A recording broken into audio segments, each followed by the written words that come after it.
Salut Patrick, aujourd'hui il y a un sujet dont j'aimerais beaucoup parler avec toi, un phénomène que je vois souvent se répéter dans les équipes, celui des rôles invisibles. Alors effectivement, dans chaque équipe, on voit qu'en fonction des projets, il y a le leader, le rigolo, le discret, il y a la maman, qui peut être un homme ou une femme d'ailleurs, qui est le spécialiste en bobologie dans l'équipe. Et ces rôles, effectivement, qui sont invisibles, parfois on nous les impose en dépit de notre volonté.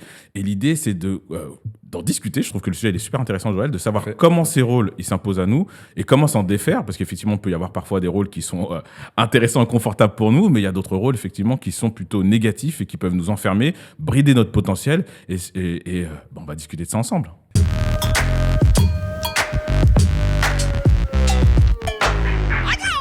Alors, moi, je vais lancer le sujet comme ça, Joël, c'est-à-dire peut-être partir à la jeunesse du sujet, ça veut dire comment ces rôles implicites, ils vont se former, comment ils vont s'imposer à nous. Alors, moi, j'ai une anecdote par rapport à ça, c'est que euh, à chaque fois qu'on lançait un projet, je me souviens, en équipe, en cabinet de recrutement, on lançait un sujet de business développement. Par exemple, on voulait s'attaquer à des grands groupes du CAC 40, on voulait s'attaquer à une typologie pharmaceutique, et on voulait ouvrir, on se donnait une target de compte à ouvrir, on le faisait en mode projet par équipe. Il y avait toujours un leader, il y avait toujours quelqu'un qui, pour une raison ou une autre, il arrivait à prendre la tête du projet, même si c'était de manière informelle, on n'avait pas décrété qui était le leader, et cette personne, elle arrivait à s'imposer sur le projet, elle arrivait à même être la personne qui était le bénéficiaire des résultats quand ils étaient positifs, puisqu'on disait bah, c'est grâce à lui, c'est lui qui a coordonné l'équipe, c'est lui qui a lancé le projet, alors que ce n'était pas forcément toujours le cas. À partir de là, j'ai réalisé qu'il y avait des étiquettes sociales qui pouvaient se créer. L'étiquette du leader, dans des missions comme ça spécifiques aussi, l'étiquette de la personne qui va toujours prendre des notes. Voilà, l'assistant, Tout à l'assistant fait. parfait, l'éternel bras droit, celui qui prend toujours les notes comme il faut. Et à l'issue de ça, je m'étais fait une réflexion. Un trait de caractère, c'est pas une identité. Je sais pas ce que tu en penses, Joël. Bah, je suis tout à fait d'accord avec toi. Euh, Effectivement, en fait, les rôles, ils peuvent arriver un petit peu comme ça. Moi, j'ai vu différentes façons de le faire. Souvent, ça démarre de rien. Moi, j'ai le souvenir d'un gars, il a l'habitude de faire des blagues. Bon, le gars, il est bon en blagues. C'est pas écrit sur sa fiche de poste. Il est juste bon en blague. Et effectivement, bah, il nous amuse énormément, etc.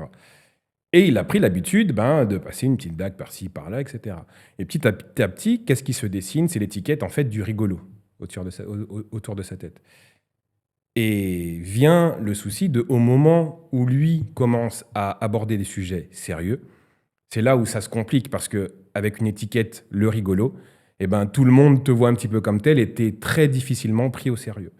Donc, il y a un petit peu ces rôles-là, pour moi, les rôles peuvent devenir une prison. En fait, c'est ça, c'est le vrai problème, c'est quand les rôles invisibles deviennent un fardeau à porter, en fait.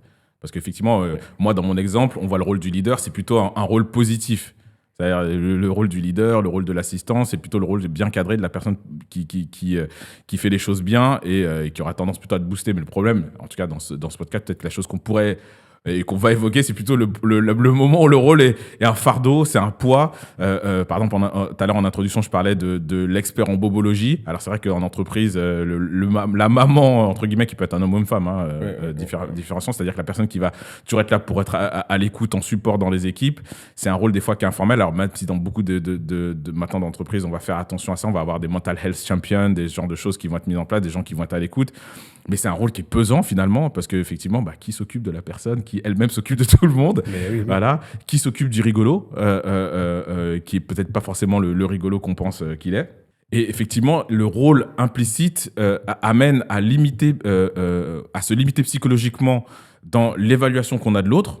Parce que du coup, on passe à côté d'un potentiel d'une personne qui peut être bien, mais comme on l'a mise dans une case, on la laisse enfermer dans une case. Et c'est un problème autant pour soi, peut-être en tant que manager, en tant qu'entreprise, que pour la personne qui pourrait aspirer et être capable de faire beaucoup plus de choses, mais on l'a mis dans le rôle du rigolo, on l'a mis dans le rôle du Mister Bobologie ou de l'assistant éternel, alors qu'il pourrait leader un projet. Et ça, c'est vraiment important parce que derrière chaque rôle figé, il y a un potentiel qui est gâché. Le potentiel d'une personne qui est gâché, on passe à côté du potentiel de quelqu'un dans l'intérieur d'une entreprise.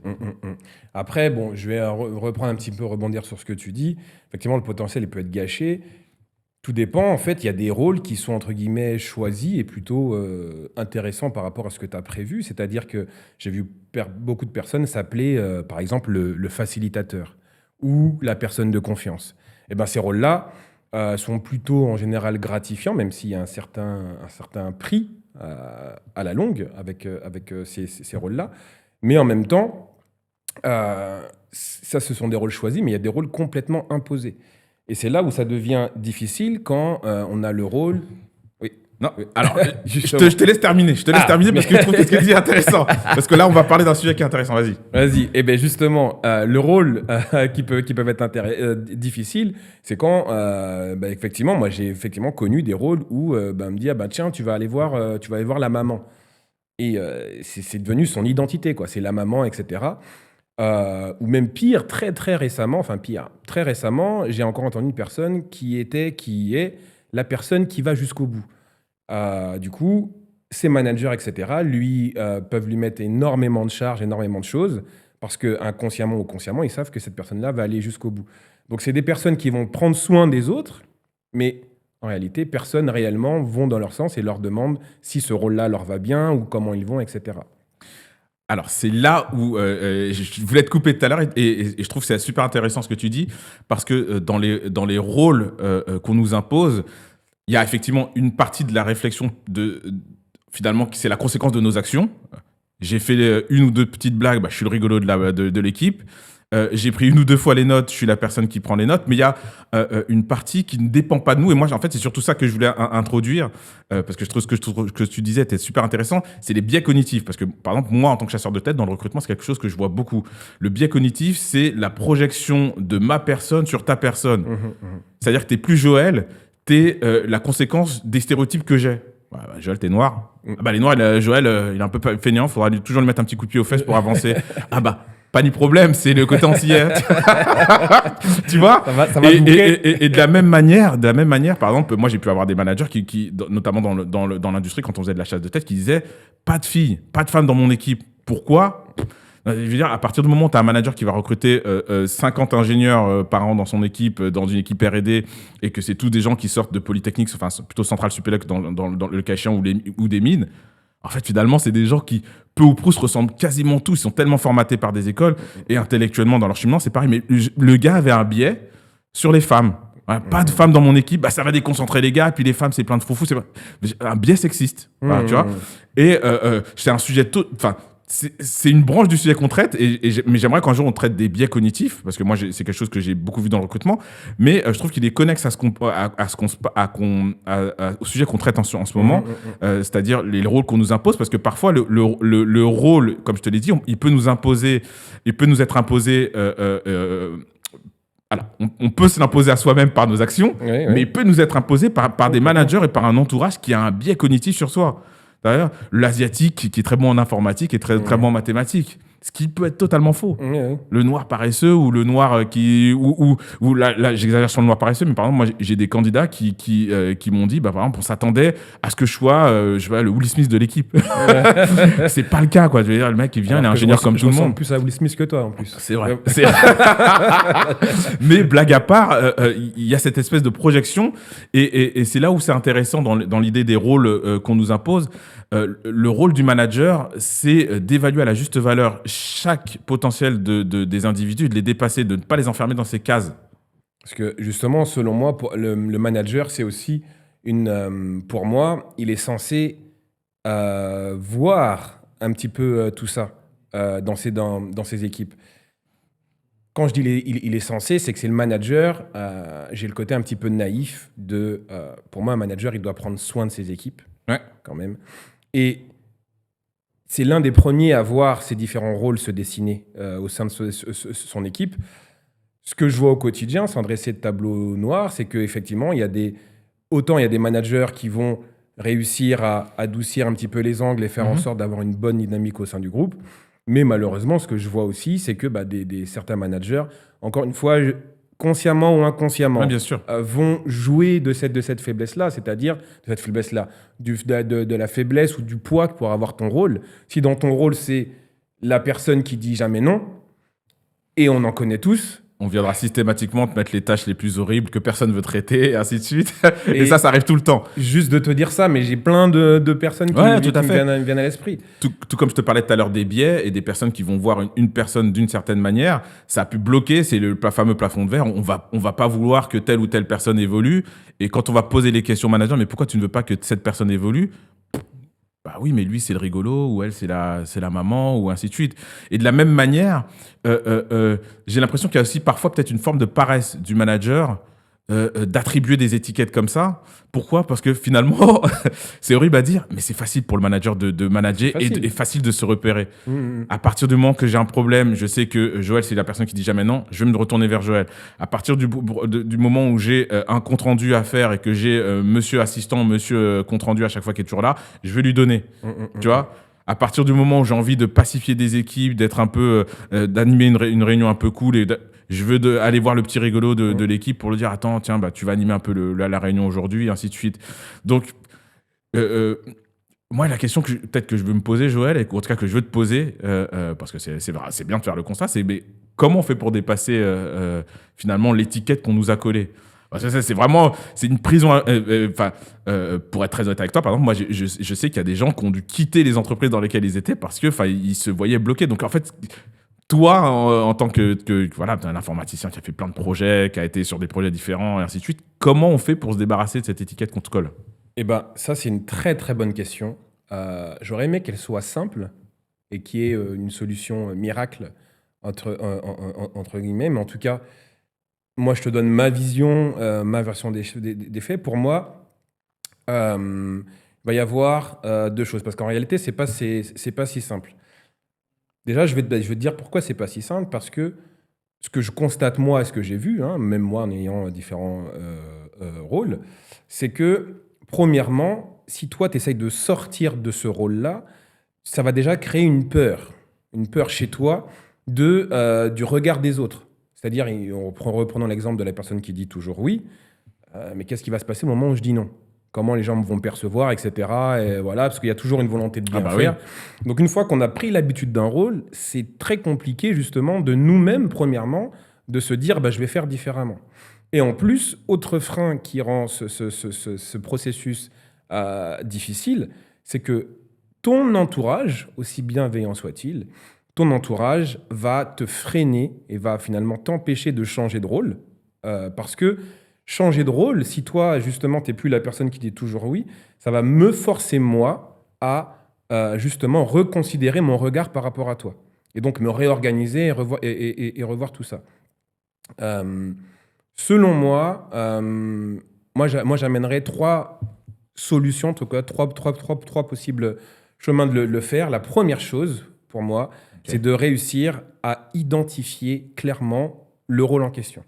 Parce que ça peut paraître simple, mais des fois, c'est tellement Non, non, bien sûr. caché qu'on ne voit même pas. Ouais, bien Donc sûr. là, le numéro un, j'identifie, je nomme ce rôle-là. Le numéro 2, je vois tout de suite, est-ce que c'est un rôle qui me convient ou non, parce que des fois, ça peut me convenir. Est-ce qu'on peut identifier, je te bloque, après je te laisserai terminer, mais on peut l'identifier, tu penses, tout seul, ou des fois on va avoir besoin de l'aide d'un collègue pour dire, mais tiens, parce que c'est peut-être un sujet qu'on discutera un jour ou l'autre, mais la notion du feedback. Oui, non, c'est très, très intéressant, effectivement. Là, j'étais parti sur une position un petit peu solo, D'accord. mais clairement, et c'est même souvent, enfin, j'ai vu plusieurs fois ce cas-là, où c'est d'autres personnes qui te font remarquer ça, D'accord. justement. D'autres personnes qui te disent, ouais, mais t'abuses, tu dis toujours oui, tu prends Ah, sur c'est ton vrai, c'est temps. vrai, c'est Et, vrai, c'est vrai, c'est vrai. attends, tu bosses C'est le vrai. week-end, t'envoies des mails C'est le vrai. dimanche, t'abuses un peu. Et, C'est vrai. et Je des connais fois, des gens, ouais, ouais, tu vois, ouais, tout de non, suite, tout de je suite. connecte tout de suite, je vois des têtes. Oui, dans- oui. Et en fait, on a tendance à protéger un petit peu ce rôle-là, bizarrement, en disant non, mais t'inquiète, c'est comme ça. Et puis ouais, moi ça me prend que 5 minutes. Et puis voilà, etc. Donc on a tendance à protéger un petit peu cette partie-là. Selon moi, il y a un premier, comme je te disais, une forme de peur de sortir de ça, parce que finalement c'est le costume qu'on a toujours connu. Ouais. Et donc d'en prendre un autre, c'est pas si évident que ça. Et donc, je reviens sur mes trois façons. Mais encore une fois, la première façon, c'est d'identifier. Donc, il y a plusieurs, comme tu dis, ça peut être un feedback. Donc, on aura un sujet aussi là-dessus. La deuxième façon, c'est de se dire, OK, si j'enlève le rôle, parce qu'on en a tous un peu plusieurs, mais le rôle en tout cas problématique, Si j'enlève ce costume-là, qui je suis? Et ça, c'est pour le premier truc, d'amener de la clarté dessus. Qui je suis et qu'est-ce que je veux faire, comment je voudrais que les gens me voient, voilà. Donc ça, c'est le premier truc à ramener de la clarté. Et une fois qu'on dit, OK, je veux laisser le costume de celui qui dit toujours oui à celui qui répond toujours juste. Des fois oui, des fois non, par exemple. Et voilà, c'est juste, là, j'ai pas le temps, c'est non, par exemple. Et ben, le troisième cas, et c'est celui qui est le plus difficile, c'est de passer nécessairement par la cassure. C'est dur, accepter le nouveau, et c'est très difficile, accepter le nouveau costume, accepter de ne plus rien faire du tout avec l'ancien rôle. Et c'est là où en général, c'est difficile. Attends, mais là, je peux le faire, j'ai le temps. Bah ouais, mais tu dis non. Ouais, puis on est quand même dans un monde du travail. Alors, les amis, Joël, je préfère peindre une vision sombre et que vous viviez un monde de bisounours après demain. Si je serai la lumière, tu seras l'ombre. Voilà. Parce que moi, j'ai tendance à voir aussi un monde sombre où, dans l'entreprise, par exemple, quand tu vas dire un non, surtout quand on t'a accolé une étiquette, ça peut vite dériver sur t'as changé, t'es une personne récalcitrante, t'es plus positif dans l'entreprise, tu donnes plus comme avant, tu donnes plus assez, et puis après c'est l'engrenage, plus de promotion, plus de bonus, plus de ceci, puis un jour t'es à la sortie, quoi. Tu vois, c'est le deuxième point que je disais tout à l'heure quand je disais que c'était pas si simple. Le premier, c'était le regard qu'on pense que les autres vont avoir sur nous, mais le deuxième, c'est l'entourage. Aussi bien l'entourage de tes collègues que de tes managers et tout ça. Et effectivement, moi, j'ai pas du tout le côté recrutement comme toi. C'est des points que je vois pas, mais qui sont aussi à côté RH. Oui, effectivement, ça se voit aussi. Parce que côté RH, des fois, on peut le voir. Des fois, la coupure, elle est radicale quand on a une personne qui va. Je reprends l'exemple de la personne qui dit toujours oui, qui va faire l'extra miles, comme on dit en entreprise. Tu fais l'extra miles, tu fais les heures supplémentaires, tu fais le travail en plus, tu connectes le week-end. Des horaires qui doivent être payés, attention. Mais qui ne le sont pas toujours. Mais en gros, la personne, elle fournit l'effort supplémentaire. Et au bout de tout ça, des fois, il n'y a pas forcément grand-chose. Ce qui amène aussi, des fois, les gens aussi à vouloir changer de rôle. Par exemple, quand c'est le rôle de la personne qui dit toujours oui. Et des fois, c'est pas forcément bien perçu. Et comme on est dans un monde où, malheureusement ou heureusement, je sais pas comment le dire, mais tu peux vite être reconduit à la sortie, c'est des fois difficile pour des gens par exemple, l'exemple du non. Pour moi, c'est un magnifique exemple de rôle qu'on t'attribue, la personne qui dit toujours oui. Qu'est-ce qui se passe le jour où tu dis non? Parce que le jour où tu dis non, moi j'ai déjà vu des gens par exemple qui m'ont dit moi ça s'est reflété dans mon entretien annuel d'évaluation, dans mon mid-year review, dans mon entretien de milieu d'année. Tu vois, on m'a dit ouais mais tu vois, j'ai trouvé que ton attitude a changé et tu vois, le piège peut vite se refermer sur toi, tu vois, en entreprise. Ça c'est horrible. Oui. Tu vois, parce que pareil pour le rigolo, quoi. Tu vois, tu peux être le rigolo, fournir un bon boulot, mais c'est le rigolo. Donc à un moment donné, le jour où par exemple il y a une promotion, oui, mais moi je pense que j'aurais pu être la personne que mais bon, toi tu fais tes blagues, continue à faire le bon boulot, et puis une fois quand la personne elle s'en va, on réalise que peut-être qu'on aurait dû faire l'effort de comprendre que c'était la bonne personne, quoi. Oui, complètement. Et moi, en tout cas, sur ce cas-là, parce que là, très clairement, on peut se demander, OK, mais est-ce que ça vaut la peine de sortir de ce rôle-là, de changer, etc. Moi, je pense que oui, toujours. Mais si c'est pour finalement avoir des problèmes avec ta hiérarchie, etc., on peut se demander, est-ce que ça vaut la peine de changer de rôle? Moi, en tout cas, si je me pose la question, c'est que dans un premier temps, je me pose toujours la question, est-ce que c'est bénéfique pour moi? Parce que ça peut être très bien bénéfique pour moi d'être... moi, souvent, on me dit celui qui relie les gens, celui qui fait le pont. Ouais. Ça m'arrange beaucoup, parce que je suis entre les fonctionnels et les développeurs, etc. Ça m'arrange. Mais dans le cas où c'est quelque chose qui nous dessert, en tout cas, ou dans lequel on n'est pas d'accord, est-ce que ça vaut le coup de sortir de son rôle?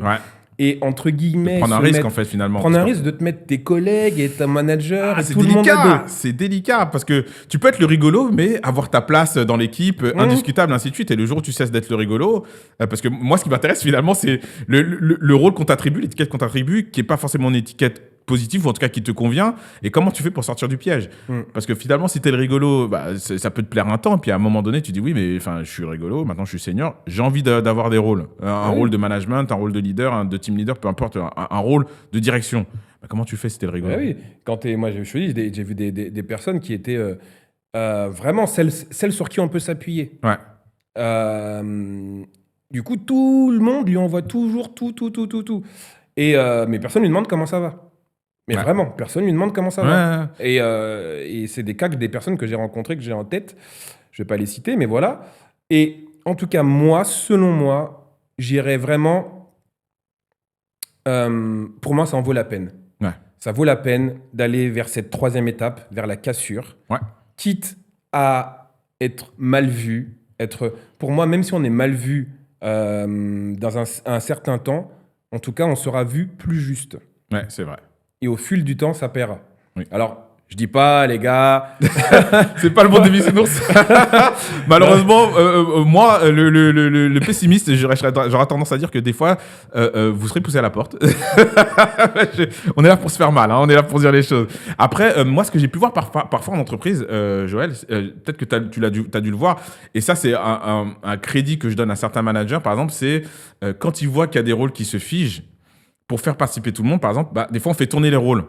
Par exemple, moi, je me souviens, j'avais travaillé avec des équipes de recrutement, et notamment, il y avait des RPO, c'est-à-dire des personnes qui venaient de l'extérieur, mais qui avaient l'étiquette de l'entreprise. Bon, bref, peu importe, on n'est pas là pour parler de ça, mais il y avait des prestataires externes, des freelances, qui travaillaient dans l'équipe recrutement sur un gros projet de recrutement. Et on faisait tourner, en fait, chaque semaine, on faisait, ouais, c'était tous les mois, une fois par mois, on faisait une grande réunion. Et le leader de la réunion, c'était une personne différente à chaque fois. Comme ça, chaque personne avait le lead de la réunion une fois une fois, voilà. On était peut-être une dizaine de personnes, chacun sur un peu plus d'une mission qui a duré plus de 12 mois. Chacun a pris la parole, chacun a l'idée. Peu importe les missions, des fois on avait une mission une fois par mois, il y avait une grosse réunion, et une fois il y avait une réunion une fois toutes les 2 semaines.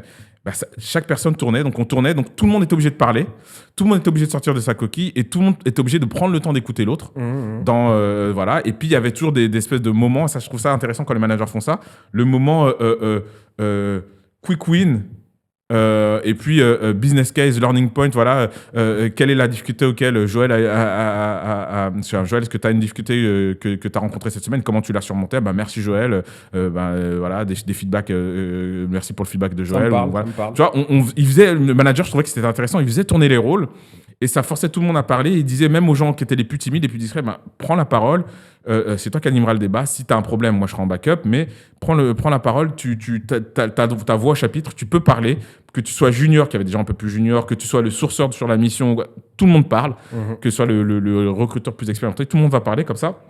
Chacun va l'idée, chacun va raconter aussi, il y aura un moment où chacun raconte les difficultés qu'il a sur son marché spécifique, et ça, c'était intéressant.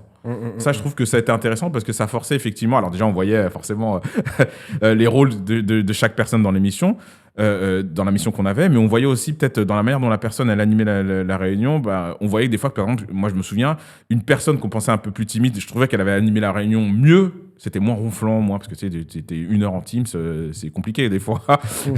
Mais c'était plus intéressant que, par exemple, des gens c'était une personne plus junior, un sourceur, et c'était plus intéressant que, par exemple, un manager senior qui était là en train de nous parler de chiffres, de machin, de ceci, qui était pas forcément pour certains chiffres les plus intéressants, quoi. Parce que, on a besoin de KPI ou d'indicateurs de performance, mais on a envie de trucs qui sont quand même intéressants pour toi, qui vont te nourrir, c'est pas faire juste balancer un tableau Excel et te dire, alors ligne 1, ça.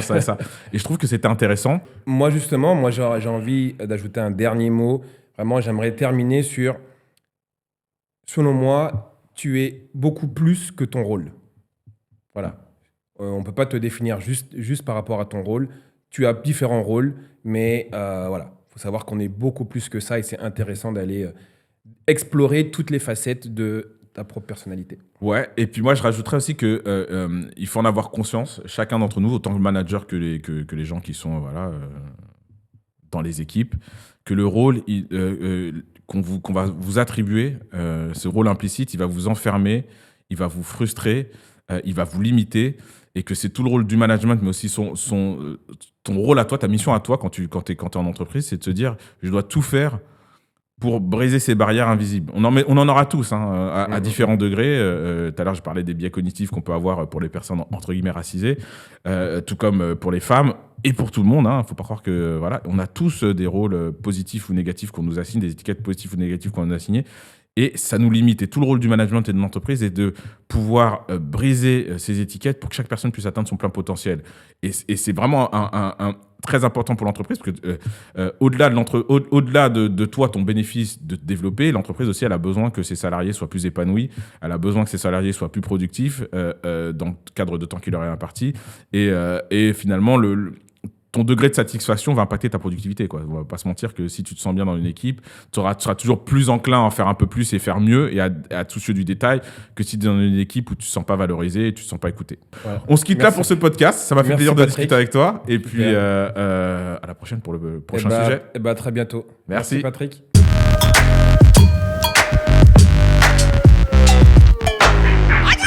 Abonnez-vous, faites pas les crétins. Bon.